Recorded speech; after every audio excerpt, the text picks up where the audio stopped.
Ashama akkam jirtu hordoftoonni kiyyaa ni nagaa kan qagaltabbiyaatu.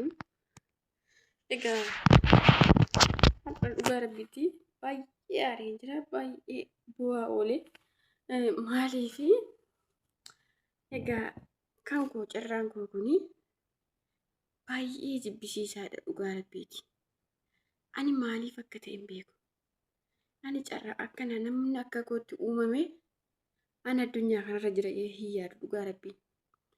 Maaliifi carraan koo kun dhugaa rabbiitti baay'ee jibbisiisaadha. Utuun asii cinqamuu, utuun asii boo'uu, achi daa'imni kiyyallee na jalaa dhukkubsattee mana marfee deemtee mana marfee jirti dhugaa rabbii.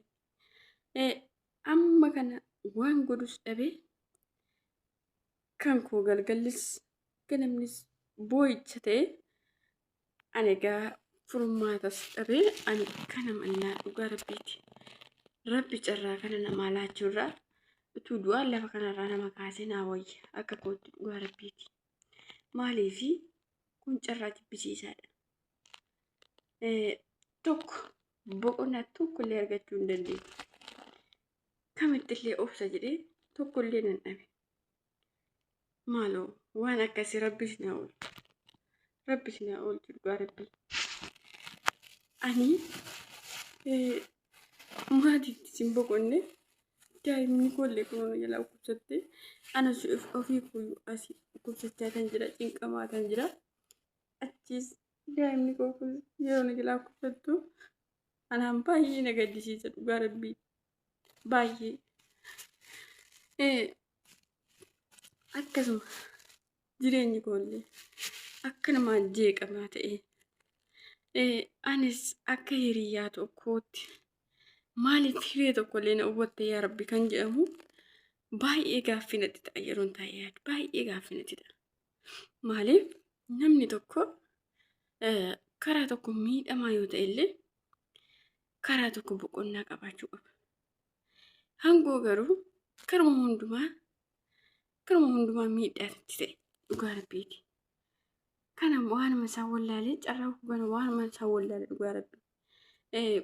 Tokko yookiin gaa'ela kottan boqodhe miti yookiin immoo daa'ima kootu fayyaanaaf ta'ee itti boqodhe miti yookiin immoo maatii gaarii qabaadhee maatiin na jaallatanii itti boqodhe miti.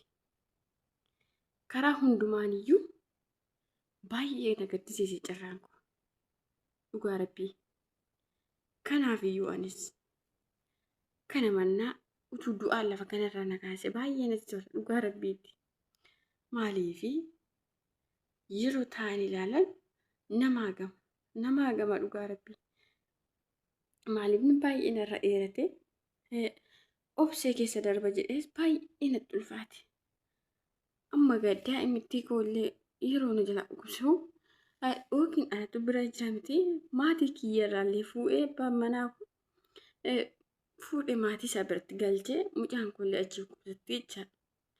Anis kanaaf sammuu koo durayyuu baay'ee jeeqamaa ture.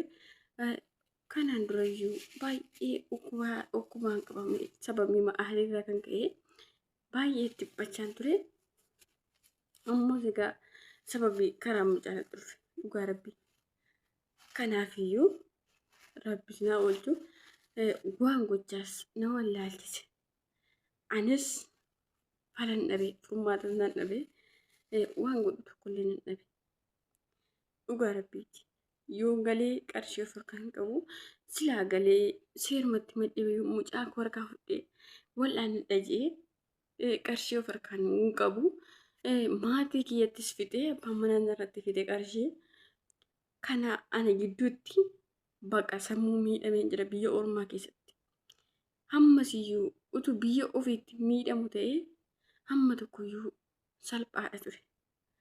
Asii ani biyya ormaa keessatti yeroon akkasa sammuu dhabee akkasitti dadhabee jiru ani nama tokkotti illee madhuun qabu. Kanaafiyyuu egaa araba immoo hin beektu baay'ee keessan amala arabaa. Arabni nama sammuu godhatee hojjete malee isaan akkatti nama maraachuu jecha nama sammuu dhagaayyuu lafaa qanii maraattu dhugaa rabbii. Kanaafuu anis furmaata isaa dhabee walii koo wallaalee jaan jeetan jira dhugaa rabbii. Jaan jee maaliifi an kana keessa akkamatti rabbi hiree tokko na dhowwate kan itti boqodhu karuma tokkollee maaliif na dhowwate kan jedhamu baay'ee na gaddisiisa. Dhugaa rabbii baay'ee na gaddisiisa taa'ee yeroo yaadu. Maaliifi hiriyoota koos yeroo ilaalu jireenyuma gaarii gaa'eluma gaarii dhaabbatanii jiraatu. Ani garuu sana keessaa nan hojjedha garuu waan isaanii gadi ta'e hin qabu.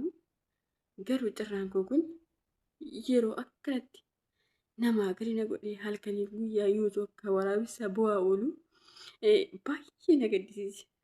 Baay'ee bakka haqee maaqee mataa kootti illee nagaanaaf ta'uu didee jireenya koo hundas uggubaanis qabamee akkasumallee harki koo kunis laashee waanan gochaas dhabee anis furmaatas dhabee garatti galgalaan dhabe. Rabbi sina oolchuu gaa rabbiiti. Maaliifi baay'ee ajaa'ibsiisaa baay'ee ani namni akka kootti uumamee jiran jedhu yaadu dhugaa rabbii. Maaliifi namni tokkotti boqonnaa argata. Ani garuu karaa hundumaa kan koo boqonnaa tokkollee hin jiru.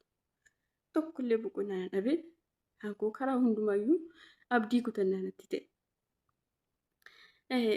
Maaliifi yookiin maatii ofiitti boqotana yookiin immoo gaa'ela ofiitti boqota yookiin daa'ima ofiitti boqota karaa tokko boqota.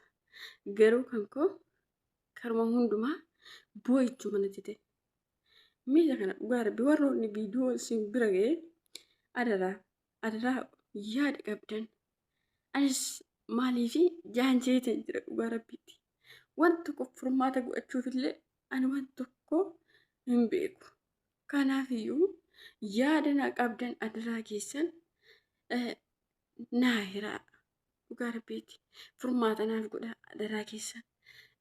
Yoon galis akkamitti kan galu yoon taa'es akkamitti kan taa'u furmaata kan naaf ta'u adaraa keessan warroonni namaaf yaadu beektan warroonni garaa nama laaftan dhugaa rabbii warroonni amantaa keessan ilaaltanii warroonni garaa laafina qabdan dhugaa rabbii warroonni